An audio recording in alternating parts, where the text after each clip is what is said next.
pirate, Ernest Hemingway, and James Bond walk into a borriguita and they order a mojito. Hi friends of cocktails! Today we'll dive into the history of the mojito and look at 3 very different recipes of this Cuban cocktail, made with rum, lime, sugar, mint and soda water. Starting with the earliest mentions from the 16th century to the first official written recipe, finishing with a modern variation and looking at what it could be like going forward. There's plenty to unpack with this delicious summer sipper, so let's start. It's cocktail time.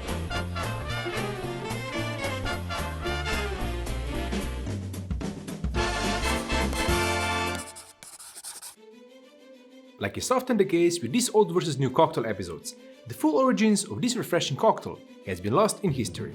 Even the origins of the name are disputed. It's unclear if the mojo comes from something that is believed to carry a magic spell, or a seasoning that's made with lime juice, or the name is simply a derivative of mojadito, Spanish for a little wet.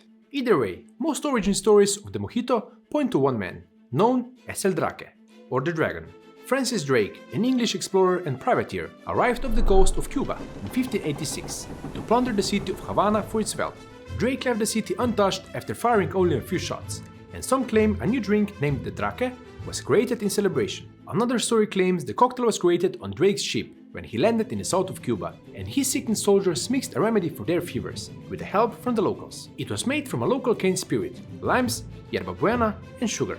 Yerba buena is a Spanish name for a number of aromatic plants, most of which belong to the mint family, literally meaning the good herb. The specific plant species regarded as yerba buena varies from region to region, depending on what grows wild in the surrounding landscape. As for the Draque, it was believed to have helped with stomach ailments, making it popular with the buccaneers. The other buccaneers. That's the one. The cocktail was highly regarded for its medicinal properties when Havana was struck by a severe cholera epidemic in 1833. The author Ramon de Paul wrote, "Every day at 11 o'clock I consume a draquecito made from aguardiente with sugar, and it suits me perfectly. The use of soda water is also said to be excellent, because it corrects stomach acids." So let's see what we need to make ourselves a little stomach remedy. Aguardiente de caña was the local cane spirit, literally meaning cane fire water, considered a crude form of rum in those days. This is now the name for unaged distilled cane spirit that is the origin of rum, and bottled without aging in wooden barrels. Sugar was dissolved into that, and while later, white castor sugar was the way to go. Back then, unrefined cane sugar was more likely used. As for the yerba buena, as the Cubans called their mint, spearmint is what's typically used outside of Cuba, but Cubans use menta nemorosa or menta villosa, a red stamped mint, which is now called mojito mint.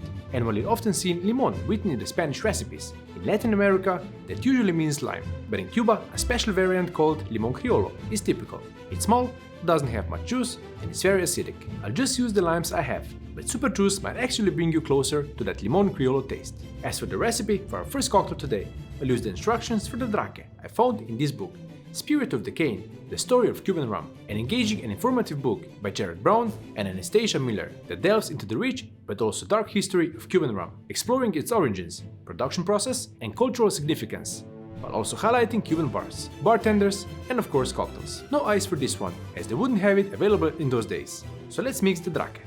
While some original texts just mention aguardiente and sugar, a journalist Federico Villoch claims that lime and mint were always part of the equation. A good dose of aguardiente de caña, half a glass, with sugar, a little water intoned with a few sprigs of yerba buena, and a wedge of lime. It was consumed as the Draque until 1800s at its peak, until it was displaced by Cuban rum and Holland gin.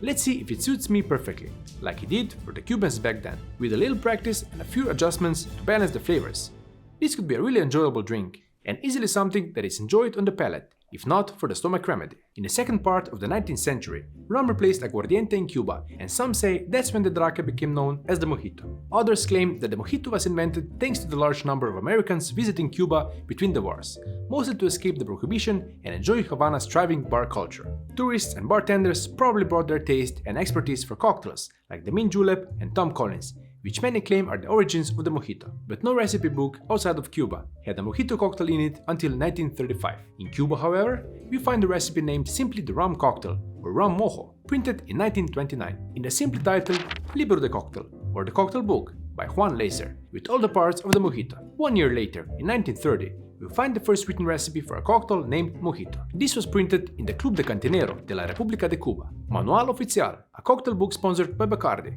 as seen on every page. Mojito was to be made in a highball glass with a teaspoon of sugar.